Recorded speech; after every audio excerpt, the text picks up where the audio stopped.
Today is day 160 of starting a video business while in Vancouver at 19 years old. And I want to share the two things that I changed in my video business to go from 0 to 3K a month. The first change is the people I was reaching out to. I wasn't reaching out to the right avatar.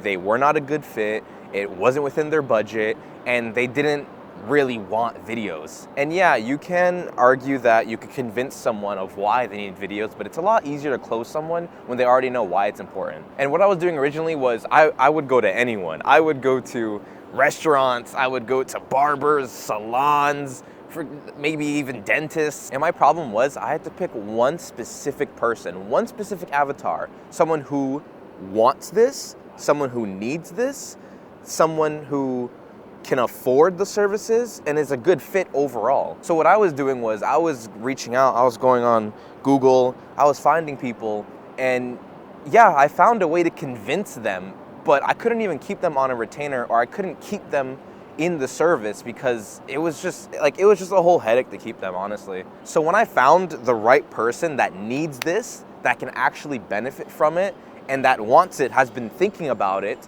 it's a no-brainer for them. So what I did is I shifted my views from like 100 different niches, and I just focused on one niche. I said I help these people with this problem, and I do it through this method. That's it. The second thing that I changed was my mindset. I'm not gonna lie, I kept coming through with this money-hungry mindset. And although yes, a business, the whole point of it is to make money through it, but you can't come with that energy all the time.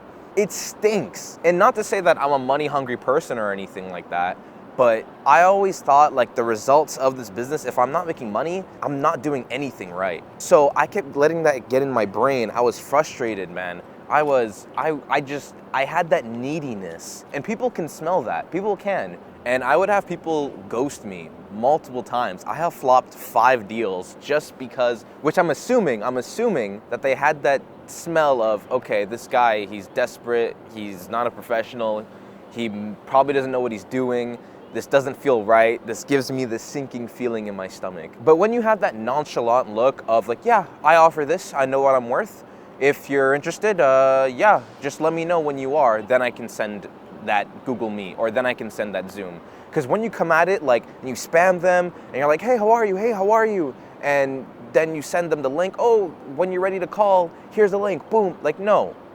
First of all, be permission-based, meaning you don't do anything until they say yes, until they say they're interested, until you give them the illusion that they're in control of the situation. And when I finally shift to that nonchalant look, that's when they really respected me for my time. That's when they didn't think, oh, you know what, this guy's needy. I can just ghost him and come back whenever I feel like it because he's gonna be running back anyway. They know your intentions. So if you have the right intentions where you're just here to do what you love and just help people out, which yes, there is money involved. Yeah, you wanna get a bag, but you can't come in with that being the motivator. So I'm making this video for anyone who's struggling to make a video business happen.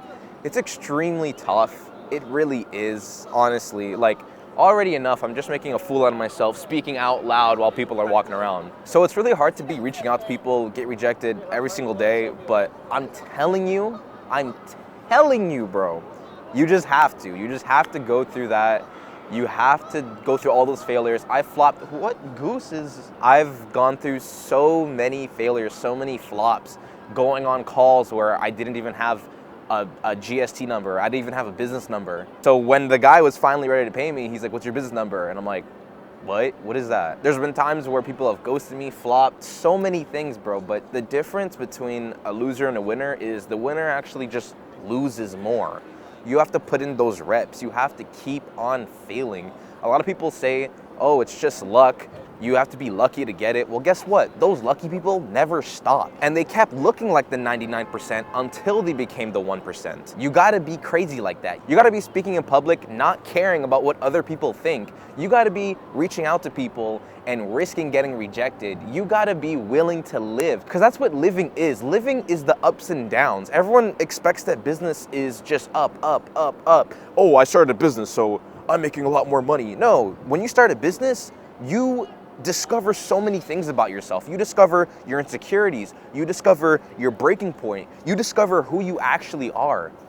And that's the reason why I love business so much, even though I am an artist, because it's shaping me into a better person where I can handle things better, in relationships. I can handle things better in videos in general and criticism, all of that. So I'm here to tell you that it's very possible. It's so possible. In reality, I've been doing this for 6 months now. Seriously. The whole year before that, I have been making videos for money as an editor, videographer, but 6 months after that year, that's when I actually started taking it seriously. So no, I'm not special in any way. I'm actually probably a lot more behind than other people who are in my space. It should not take this long to get to where I am, but I did it, and that's through my own faults. So I'm here to share my own failures so you don't make the same mistakes too. And either way, I find like I was the exact same watching a ton of YouTube videos and taking notes mentally and I'm gonna do this, I'm not gonna do that, and I still do it, but that's just reality, and that's fine, because that's the best way to learn, honestly. It's the one way you'll remember. If a guy asks you for your business number, you don't have one, you'll remember. So yeah, I just want to take this time to just acknowledge how beautiful life is, and I know maybe I just have this positive attitude because I'm sitting at the top of the hill. I finally closed those clients that I've been looking towards for 6 months. But honestly, the beauty of it is falling and getting back up, This isn't a game of money. This is a game of how long are you willing to do this for. Enough yapping, but 2 things: find the right avatar, have the right mindset. Don't be money hungry, be nonchalant. I'm not saying don't act interested, I'm just saying don't act needy. In terms of avatar, just find one person. If you want to make videos for barbers and make them a website, only contact barbers within the cities around you. Starting off with one simple niche is a lot easier, because when people hear that you help an avatar that's closer to the description of them, they will trust you more. The same reason why a lot more people would buy a course for content agency startups in Canada under $5K a month. That's specific. That would get more signups with the right marketing instead of how to make a video business. That would be better, because those people in Canada who are under 5K are gonna be like, he's speaking to me. So therefore, there would be more conversions. Keep your head up, have a blessed day, and keep going, keep failing. That's the name of the game. That's it. Without failing, there's no winning, bro. It's 99%, bro. Keep doing it.